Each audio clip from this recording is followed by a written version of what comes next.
Hello everyone, welcome to all of you in our YouTube channel Future Doctor Classes. Dear students, as you know that we were discussing about 12th biology unit 2 genetic and evolution. Dear students, इस unit के अंदर हम basically second chapter के बारे में पढ़ रहे थे जिसका नाम था मॉलिक्यूलर बेस ऑफ इनहेरिटेंस।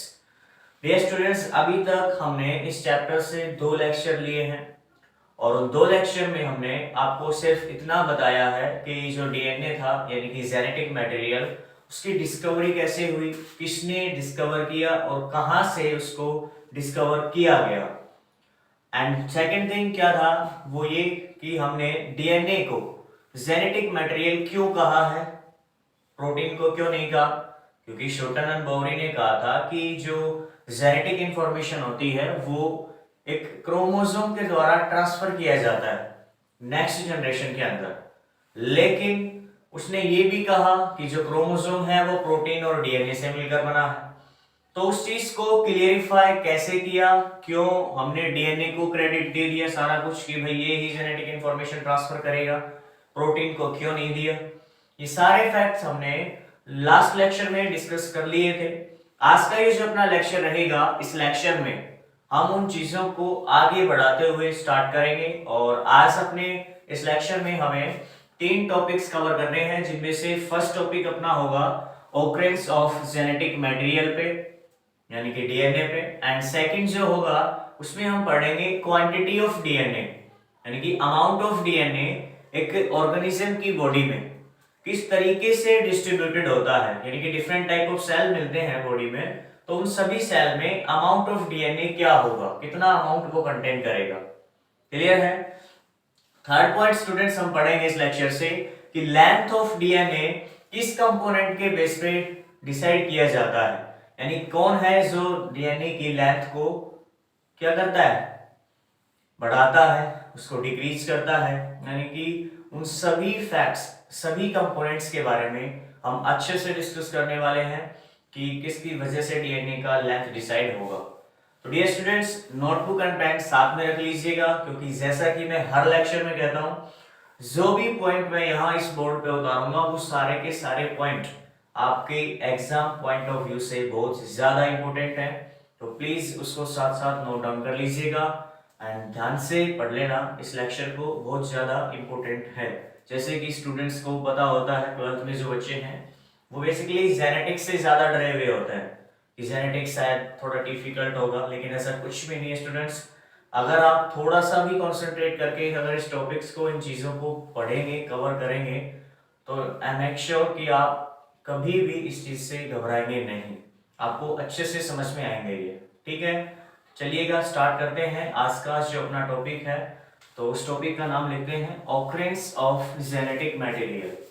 क्या लिखना है? Occurrence of DNA. क्लियर है। तो ऑकरेंस ऑफ डीएनए स्टूडेंट्स, सबसे पहले हमें 2 टाइप ऑफ सेल के अंदर यानी कि 2 तरह के ऑर्गेनिजम्स होते हैं इस धरती पे, prokaryotic and second eukaryotic organism. तो उनमें हमें डीएनए की ऑकरेंस के बारे में बताना है कि वो किस फॉर्म में पाया जाता है। तो फर्स्ट जो पॉइंट है स्टूडेंट्स, फर्स्ट जो टाइप ऑफ ऑर्गेनिज्म है वो क्या है? प्रोकैरियोट्स। सेकंड जो होगा वो सेकंड में हम लिखेंगे यूकैरियोट्स।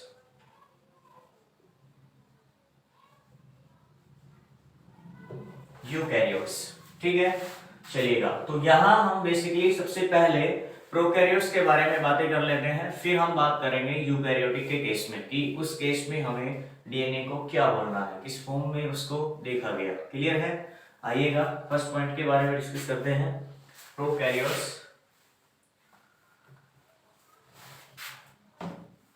तो डियर स्टूडेंट्स, प्रोकैरियोट्स में जो फर्स्ट पॉइंट होगा अपना वो क्या होगा? इन इट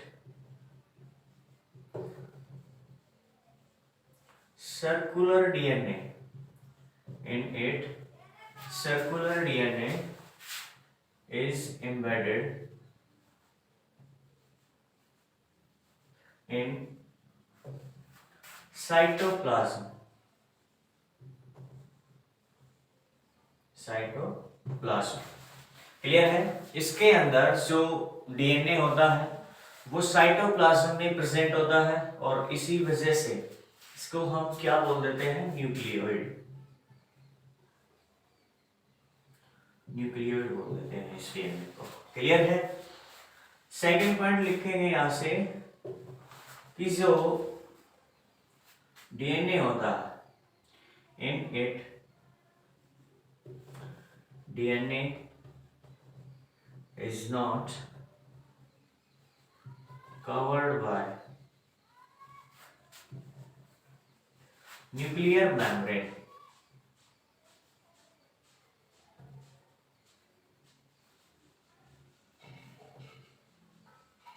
न्यूक्लियर मेम्ब्रेन से कवर्ड नहीं होता और न्यूक्लियर मेम्ब्रेन से कवर ना होने की वजह से उसको हम क्या कहते हैं, यस क्या कहेंगे, नेक्ड डीएनए कहते हैं। क्लियर है? Necked DNA. ओके, क्या कहेंगे उसको, नेक्ड डीएनए कहेंगे। क्लियर है? थर्ड पॉइंट यहां से नोट डाउन करिए, in it histone protein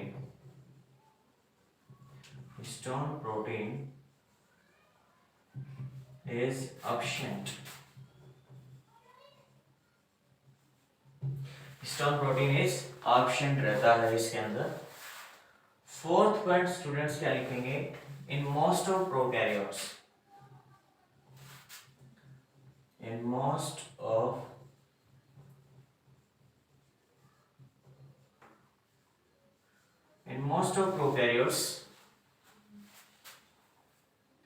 extra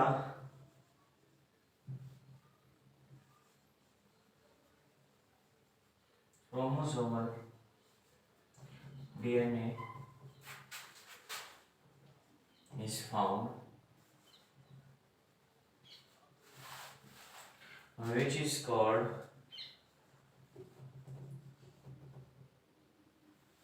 extra chromosomal की जगह आप यहां लिख लीजिए extra circular DNA.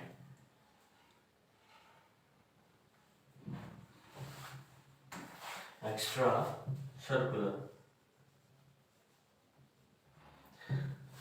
Circular DNA is found which is called plasmid.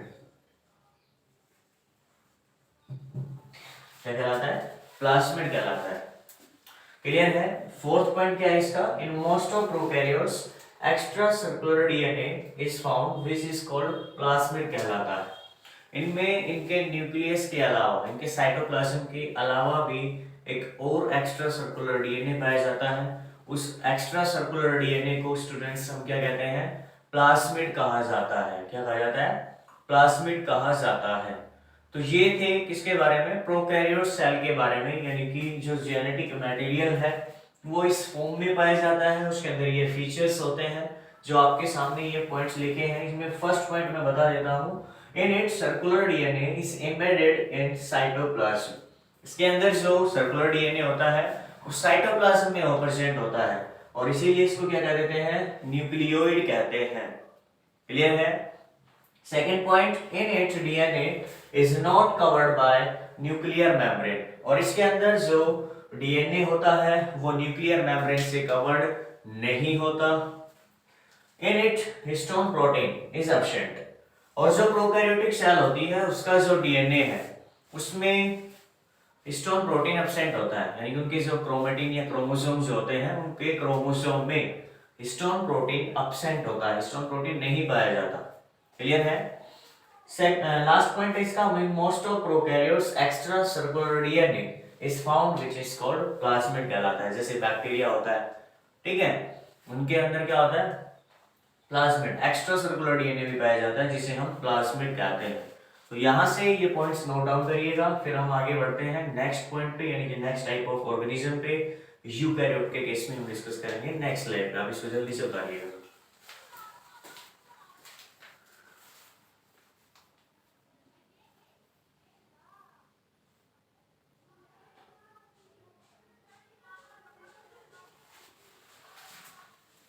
Okay students, I hope आप लोगों ने इसको उतार लिया होगा। चलिए इसको रफ करते हैं, आगे बढ़ते हैं।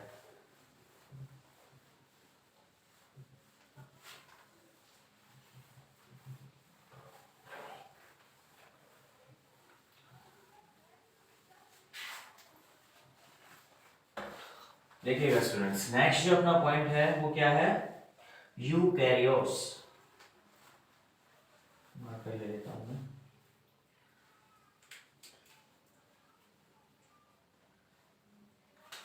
यूकैरियोट्स।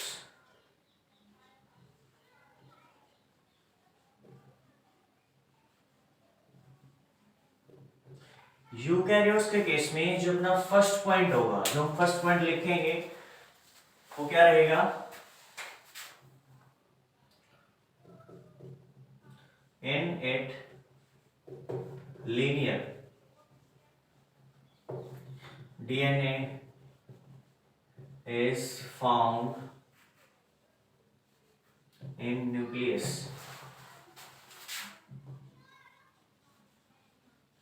So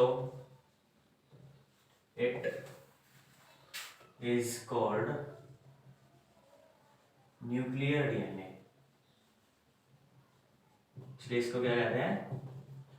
न्यूक्लियर डीएनए कहा जाता है। It is found in it linear DNA is found in nucleus, so it is called nuclear DNA. ये न्यूक्लियस के अंदर पाया जाता है, लीनियर डीएनए होता है, इसीलिए इसको क्या कह देते हैं? न्यूक्लियर डीएनए कह देते हैं। सेकंड जो पॉइंट होगा यहां से, सेकंड पॉइंट में लिखेंगे it is covered by nuclear membrane.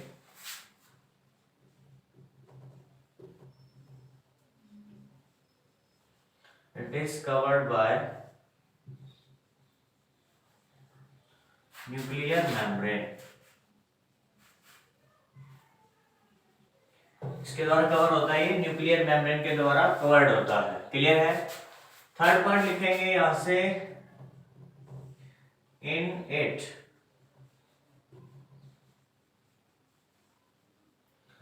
Histone protein is present. Clear है? इसके अंदर हिस्टोन प्रोटीन प्रेजेंट होता है। लास्ट लिखिएगा fourth point, in most of eukaryotes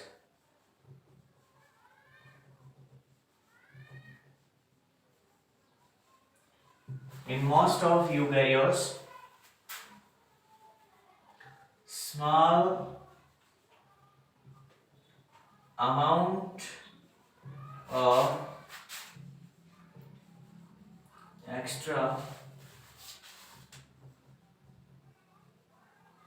chromosomal DNA is found, like in mitochondria,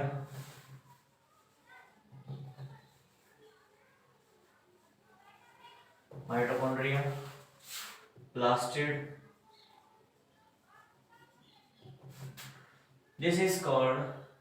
This DNA is called extra nuclear DNA.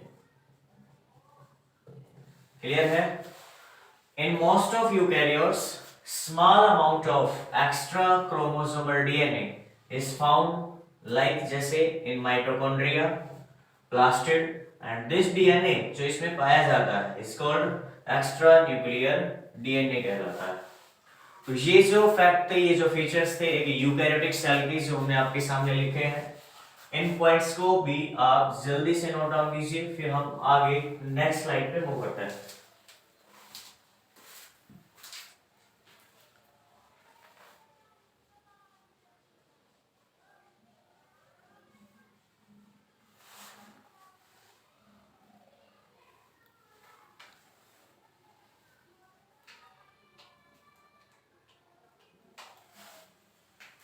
चलिएगा students, I hope आप लोगों ने ये उतार लिया होगा। जिन्होंने नहीं उतारा है वो स्क्रीनशॉट ले लीजिए और इसको फ्री कीजिए। फिर हम आगे बढ़ते हैं। चलिए रफ करते हैं।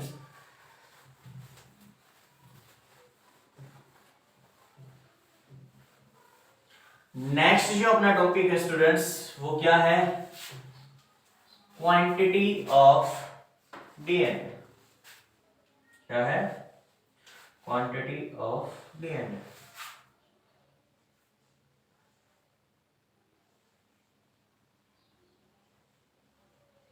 Quantity of DNA.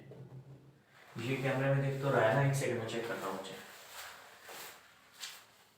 Yes, clearly visible है। चलो स्टार्ट करते हैं आगे। क्वांटिटी ऑफ डीएनए में क्या लिखेंगे? फर्स्ट पॉइंट यहां से नोट डाउन कीजिए।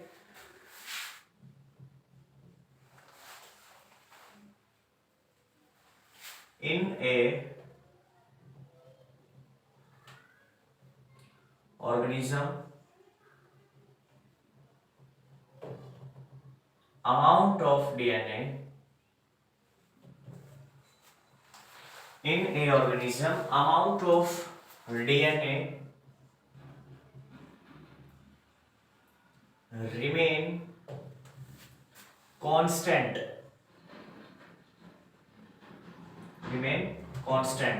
in all cell, in all cell of body। ठीक है? किसी भी ऑर्गेनिज्म के अंदर जो अमाउंट ऑफ डीएनए होता है वो कांस्टेंट होता है हर एक सेल के अंदर। All cell of body, body के सभी सेल में कांस्टेंट होता है। क्लियर है? नेक्स्ट पॉइंट लिखिएगा यहां से। The amount of DNA become double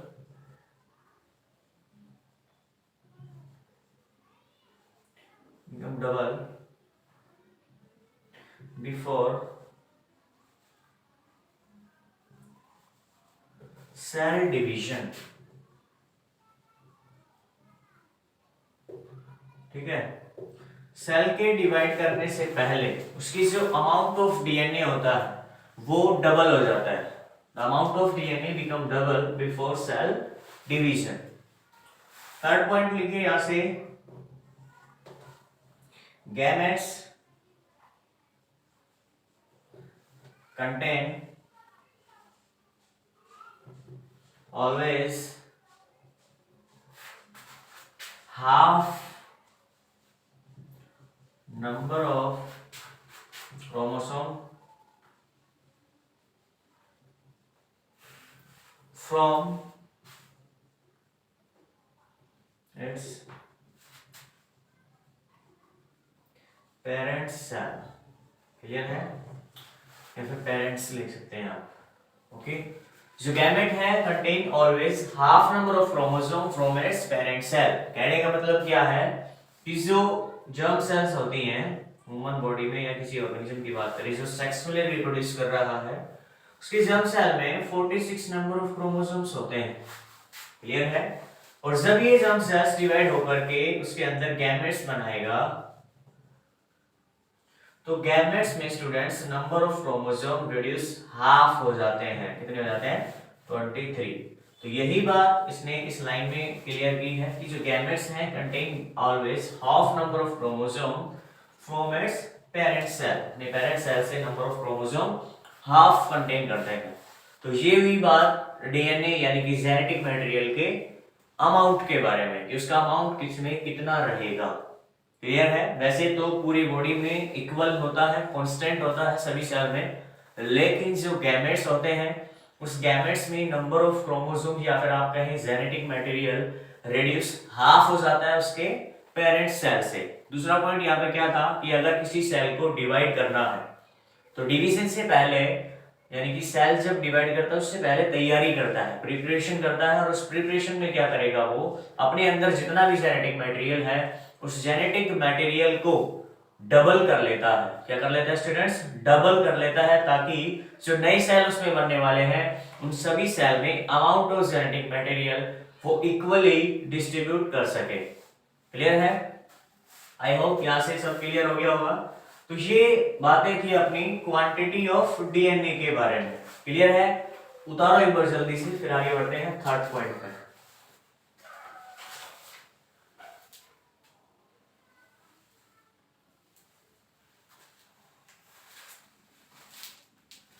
चलिए स्टूडेंट्स, आई होप उतार लिया होगा, और अगर नहीं उतारा है तो फिर वही अपना पुरानी वाला फॉर्मूला, क्या, स्क्रीनशॉट लो और आगे बढ़ो।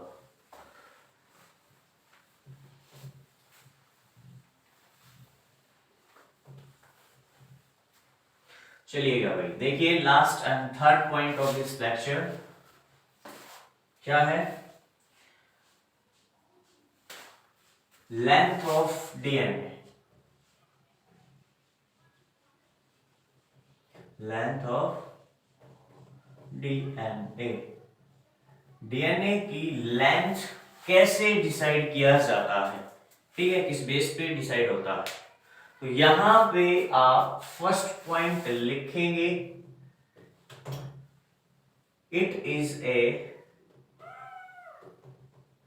Long polymer.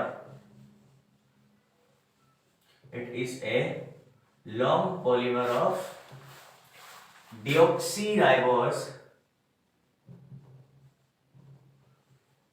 न्यूक्लियोटाइड। क्लियर है? पॉलीमर होता है डिऑक्सीराइबो न्यूक्लियोटाइड का। क्लियर है? सेकेंड पॉइंट यहां से लिखिएगा, length of DNA depend on the number of nucleotide। Number of nucleotide. Clear है? किस पे डिपेंड करेगा? नंबर ऑफ न्यूक्लियोटाइड पे, या फिर आप यहां पे और डाल के लिख सकते हैं, और number of base pair. Clear है? या तो आप इसको शॉर्ट में कह सकते हैं नंबर ऑफ न्यूक्लियोटाइड पे डिपेंड करेगा लेंथ ऑफ डीएनए, या फिर आप थोड़ा सा चेंज करके, अगर थोड़ा सा बदल के लिखना चाहते हैं तो आप क्या लिखेंगे यहाँ पे? It will depend on the number of base pair. Base pair कितने हैं उसके बेस पे भी आप length of DNA find out कर सकते हैं। क्लियर है? तो यहां कुछ एग्जाम्पल लिखे हैं, वो देखिएगा। फर्स्ट एग्जाम्पल है बच्चे बैक्टीरियोफेगी। बैक्टीरियोफेगी, तो इस बैक्टीरियोफेगी में, सॉरी लैम्डा, बैक्टीरियोफेगी लैम्डा की बात कर रहे हैं हम। बैक्टीरियोफेगी लैम्डा में students number of base pair या बात करें न्यूक्लियोटाइड्स कितना होता है? 48502। These are the number of nucleotides which are present in Bacteriophagi lambda के केस में जो पाया जाता है। सेकंड आएगा यहाँ पे Escherichia। Escherichia coli। इस Escherichia coli के अंदर 4.6 into 10⁶ number of base pair पाए जाते हैं। क्या पाया जाता है? नंबर ऑफ बेस पेयर, जो डिसाइड करते हैं लेंथ ऑफ Escherichia coli। तो डियर स्टूडेंट्स, ये था अपना third topic of this lecture. I hope आप इसको इजीली ऑब्जर्व कर रहे होंगे और इसको समझ पा रहे होंगे। तो आज के लेक्चर में स्टूडेंट्स सिर्फ इतना ही, क्योंकि हमने पहले ही कहा था कि आज के लेक्चर में हम सिर्फ 3 चीजें डिस्कस करने वाले हैं। तो लास्ट का लेक्चर जो अपना रहे, अगला जो लेक्चर रहेगा, उस लेक्चर में हम स्ट्रक्चर ऑफ डीएनए के बारे में पढ़ने वाले हैं। तो तब तक आप इसको अच्छे से रिवाइज कीजिएगा, फिर से एक बार समझने की कोशिश करना। अगर फिर भी कोई प्रॉब्लम आता है तो आप मेरे को कमेंट सेक्शन में डाउट डाल सकते हैं। तो प्लीज पढ़ते रहिए, मुस्कुराते रहिए। Thank you, have a nice day, bye bye.